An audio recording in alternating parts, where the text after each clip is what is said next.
ఇప్పటికీ కూడా మహిళల మీద దాడులు జరుగుతూనే ఉన్నాయి.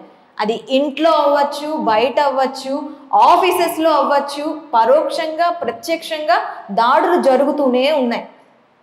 ఈ దాడులు అరికట్టడానికి మహిళలకు సంబంధించి బీజేపీ గవర్నమెంట్ ఎలాంటి సెక్యూరిటీ ఇవ్వబోతుంది రానున్న రోజుల్లో? ఇప్పుడు ఒకటేంటంటే అనేక కోణాలలో పనిచేయాల్సినటువంటి పని ఇది. మహిళల మీద దాడులు ఉండకూడదు అంటే దాడులను అరికట్టడం నుంచి మొదలుకుంటే దాడులు చేసినటువంటి వాళ్ళను సమయబద్ధంగా లక్ష్యబద్ధంగా సమయంలో శిక్షించడం నుంచి మొదలుకుంటే ఇంకా అనేక అంశాలు చేయాల్సి వస్తుంది.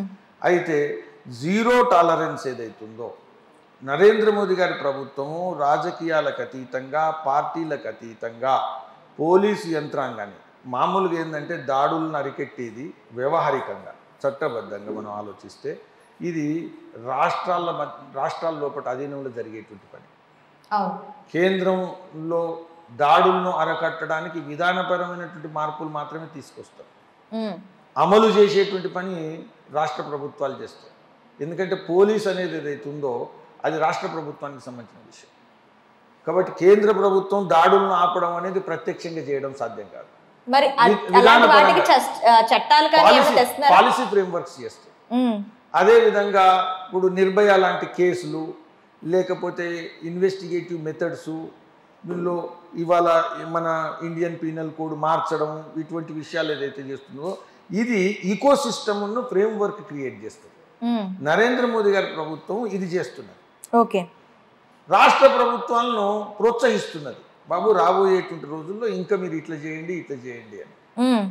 అయితే ఓవరాల్గా అది విద్యా విధానంలో అదేవిధంగా సామాజికంగా ఇతరత్ర అనేక విషయాల్లో ప్రోత్సహిస్తూ మహిళల పట్ల ఈరోజు ప్రభుత్వం చేస్తున్నటువంటి ప్రచారం కావచ్చు లేకపోతే సాధికారత కావచ్చు వీటి కారణంగా మహిళల్లో ఆత్మవిశ్వాసం పెరుగుతుంది, మహిళల్లో ఆర్థిక స్వావలంబన పెరుగుతుంది, మహిళల్లో రాజకీయ భాగస్వామ్యం పెరుగుతుంది.